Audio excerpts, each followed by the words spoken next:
That was the mantra my parents repeated after I graduated high school, planning to work me to the bone. The thought of living that way for the rest of my life was unbearable. I was determined to escape, no matter the cost.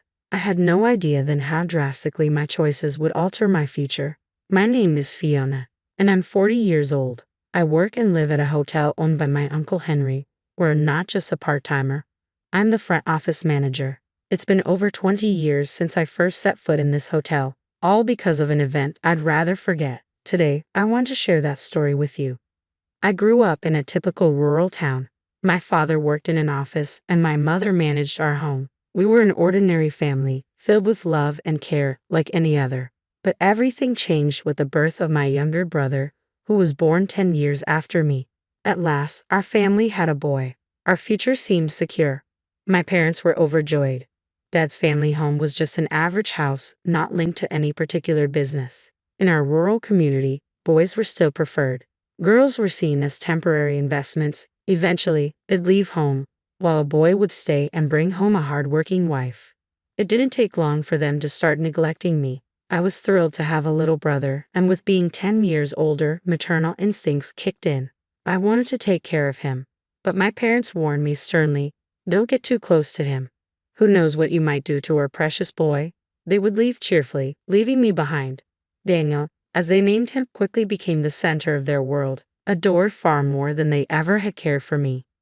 "Let's get dressed, Daniel, and go out. Today we'll buy you anything you want," they would say with enthusiasm, while I was left behind. "Fiona, you stay and do the chores, clean, do the laundry, and prepare dinner. You're not as endearing as Daniel." With those words echoing in my mind, I desperately sought their approval. I followed their instructions meticulously, trying to be the perfect daughter in hopes of winning their affection. But no matter how hard I tried, their love never returned to me. Daniel was showered with games, clothes, and toys without end, and my parents indulged him endlessly. Then, a new revelation came to light. Daniel is exceptionally smart, like a gifted child.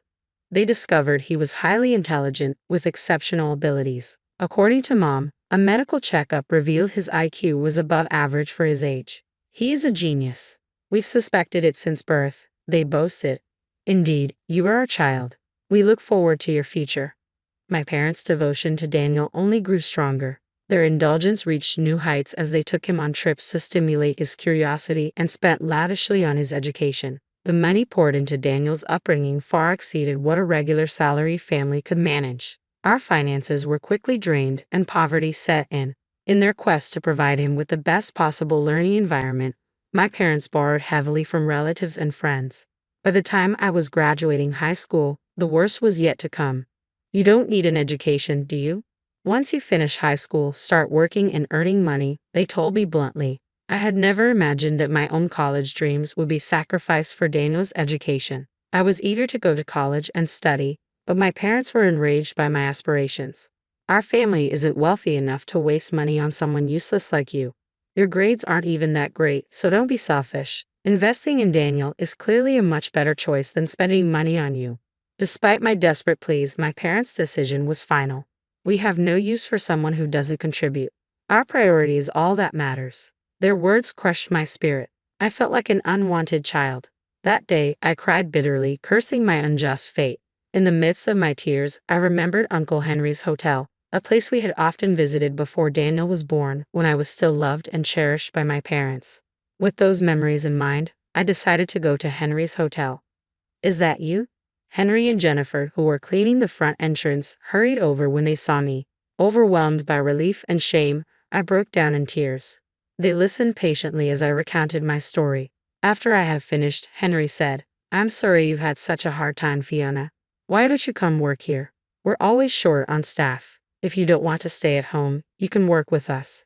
Henry smiled and immediately contacted my parents. "I'll take care of Fiona from now on. You can do as you wish with her." "Fine, use her however you want. Just make sure to send us the money," they responded. "Understood, but as an apprentice to earn $600, that's the most I can offer." $600? That's far too low. "Look, I'm not doing this as a favor. I'm hiring someone with no experience. She'll be living and working here, so we'll cover her board and lodging. After those deductions, $600 is fair. It's not charity." Henry's tone was firmer than usual. I worried I might be entering a difficult situation. Was his reassuring smile merely a facade? Despite my hopes that my parents would object to the terms, they agreed. Fine. We need the money anyway, but make sure you draw up a contract stating that she won't complain about our arrangements. And so, I ended up working with Henry and Jennifer. Don't worry, Fiona, Henry said with a reassuring smile. Everything will be fine now.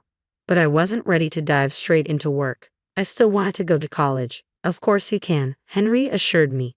How about making studying and enjoying college life your job here? Jennifer suggested.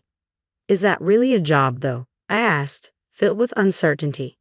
Jennifer nodded in agreement with Henry. Yes, you'll have plenty of time for work when you're older. For now, enjoy being young.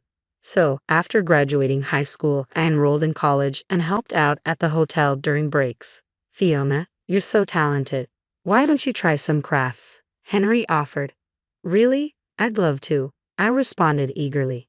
And tonight, we're having steak for dinner. You like that, right? Jennifer added. Really? That's awesome, I said with a smile. Henry and Jennifer, who had no children of their own, treated me as if I were their own. After graduating from college, I decided to continue working at Henry's hotel. You don't have to feel obligated to stay here. There are other places you could work, Henry said. No, I love this hotel. I want to work here and learn more than I could at any other company, I replied. Henry and Jennifer were deeply touched by my words. The hardships I faced with my biological parents seemed distant compared to the happiness I found at the hotel. As an employee, Henry and Jennifer became like family to me, and I appreciated being valued as an individual despite the challenges. 10 years had passed since I first arrived at Henry's hotel. I wondered how Daniel must be doing in high school now. As I reminisced about the past, I continued cleaning the guest rooms. Suddenly, I heard a familiar voice. Hey, what's going on here? I turned to see my parents, whom I hadn't seen in a long time. Where's the money? We haven't received this month's payment. What's going on? Where is she? She's supposed to be working properly, right? My parents demanded, confronting Henry and Jennifer.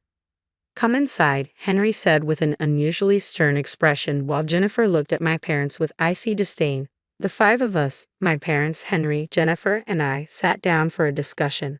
My father was the first to speak. What's this about? Fiona's salary should be sent monthly. Why hasn't it been done this month? We need that money. Daniel is starting college next month. How are we supposed to pay for it without that money? Don't worry about it. Is Daniel attending a private university? I felt a bit detached from their conversation. Remember the agreement. You promised not to interfere with our employees' matters, Henry said firmly. That's absurd. Fiona is our daughter, my father retorted. It's quite something for you to say that after neglecting her for 10 years and only caring about the money, Jennifer responded coldly. But their concerns remained focused solely on financial matters, as if on repeat. Just give us the money. Do you have any idea how expensive college is? Calm down. Daniel will be working at the hotel starting next month, Henry announced. What? Even I was taken aback by this news. Why is Daniel going to work here? My parents asked in confusion. I received a call from him last month. He was eager to work here, so he sent his resume, and we conducted a phone interview. He impressed us, so we hired him on the spot, Henry explained with a smile. Hold on a minute. What do you mean? We don't approve of this without our consent, my parents protested. That's precisely why we're glad you're here. Please sign here to approve, Jennifer said, holding out a document. What? It dawned on me. Henry and Jennifer had anticipated that my parents wouldn't come unless it seemed like their own idea, so they had manipulated the situation to ensure their presence. Initially, the money was sent to you at Fiona's request to prevent Daniel from facing hardship. But now that Daniel is willing to work here, there's no need for those payments anymore. That's why we stopped the transfers, Henry explained. I had no knowledge of this arrangement, as I had left all financial matters related to sending money in Henry and Jennifer's hands. I won't accept this. Daniel is exceptional. He's not like those who are useless without a college degree, Dad exclaimed, pointing at me. Not attending college? What are you talking about? Fiona graduated from a state university, Jennifer said. A state university? When did you? I began to explain. I've already graduated and am working here at the hotel. What? I was speaking to my parents for the first time in nearly a decade when another guest entered. I'm living here from today, Daniel announced, clad in his hotel uniform. Daniel. Mom covered her face in disbelief. Daniel, you look great. Is the uniform fitting well? It's fine. I look forward to working with you, Daniel replied, bowing to Jennifer. Mom tearfully confronted Daniel. Daniel, you're a smart boy. You shouldn't be doing this kind of hospitality work meant for anyone. You're destined for more dignified work. I'm not smart. I had poor grades in high school, according to Dad and Mom. Doesn't that make me useless? No, we never meant that. You used those words to keep Fiona from going to college. Then I surely don't deserve to go, right? But nowadays, not going to college is considered embarrassing. As parents, you've embarrassed your own daughter by preventing her from pursuing her education. How does that reflect on you? We believed in your potential and invested heavily in you. That was never my request, Daniel replied. Each of my parents' words was swiftly turned back on them by Daniel's sharp wit. He's too quick, I thought, his responses more adept than a seasoned comedian. As my parents stood speechless, Henry added, You see, the kids have grown far beyond what you imagined. Mom countered, But what about the 18 years we spent raising him? Look at everything we've done for him. Daniel shot back, The same could be said for Fiona. Consider how much she suffered because of your selfishness. Bravo, I thought, grateful to Daniel for articulating everything I wanted to say. I couldn't have expressed it so effectively myself. I'm leaving home, Daniel declared. If you don't sign the approval, I'll reveal everything you've done to Fiona to everyone. Rumors spread quickly in the countryside, and I doubt you'd want that, Jennifer said, her smile devoid of warmth. The countryside is indeed unforgiving. Everyone knows each other, and rumors spread like wildfire. Bad rumors, especially, can turn into real calamities, I added. They were well aware of this, having lived in the rural area themselves. Let's avoid making more noise than necessary. Please leave, Jennifer said, her smile dismissive as she ushered them out. I stood protectively in front of Daniel, ready to shield him. From now on, please leave your child to us. I, too, managed to smile as I saw them off. Unbeknownst to her parents, I had been meeting with Daniel in secret since I left home. Sneaking around to see him without our parents' knowledge had been quite a challenge. I was concerned about Daniel growing up in such an abnormal environment. As he got older, he began to recognize the issues within our family. Despite everything, we had forged a sibling bond in secret. That was quite the comeback, Daniel. Well done, I said with a smile. And Daniel replied, That was all part of the script from Henry. I just added a bit of my own improvisation. Maybe you're cut out for acting, I suggested as he prepared to leave. Are you really going to work here instead of going to college? I asked. Well, I'm not great at studying and my grades weren't the best, so I decided to work here instead, he explained. Do you have a specific goal? What do you want to do, Daniel? I want to become a chef. That's why I'd asked Henry to hire me so I could learn cooking here. Ah, that makes sense. If cooking is your main interest, I know of a culinary school about 50 miles from here. Would you like to go there? But school is expensive, and I don't have the money, Daniel replied. Don't worry, leave it to me, I said, pulling out my mobile phone to show Daniel my bank statement. Where did you get all this money? That's what I've saved over the last 10 years, I explained. I want you to use it. I've been saving a bit for my part-time jobs and hotel salary since college, anticipating a moment like this. Let me do something clever for once, I said with a smile, tapping my chest. Daniel's eyes filled with tears as he looked at the statement. He passed the entrance exam and was admitted to the culinary school, where he lived in a dormitory due to the distance from the hotel. After graduating, we traveled together, sampling dishes at various restaurants. Now, he's the chef and owner of a restaurant specializing in creative cuisine. He's truly the talented Daniel I always knew, excelling not just in cooking but also in business management and consulting. He seems to relish the daily challenges of his work and occasionally returns to the hotel to discuss cooking and new business strategies with Henry and Jennifer. One day, I'd like to return to this hotel after gaining more experience, Daniel said. Since then, my parents, shamed by their children's departure and exposed by neighborhood gossip, have fled their home. Who leaked the information? The house had become toxic. It's best to stay away from it. Selling their children was reprehensible. I want nothing to do with them. The house is now considered hazardous and they live in isolation quietly somewhere else. Occasionally, they contact Henry and Jennifer, hoping to hear from or see their children. You don't have children. We're taking care of them. Henry would say. No, but they firmly rejected us, my parents would reply. As for me, I continue to work diligently every day as the front office manager. Recently, Henry and Jennifer made me an intriguing offer. How about eventually taking over the hotel?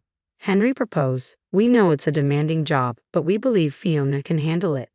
Hotel manager, Jennifer asked, visibly aged and clearly looking forward to retiring and enjoying the rest of their lives. I understand. I'll do my best to repay your kindness, I replied without hesitation. I'll need to stay calm and composed, considering I'll be the hotel manager one day. It's been a challenging journey, but now each day feels fulfilling. I used to live carefully to avoid upsetting my parents, but now I'm here, instructing employees to greet customers with enthusiasm and cheer. Life is truly unpredictable. Whenever I see you, you always look so vibrant and full of energy. What's your secret? Customers sometimes ask. To this, I always reply, perhaps it's about living each day with dedication.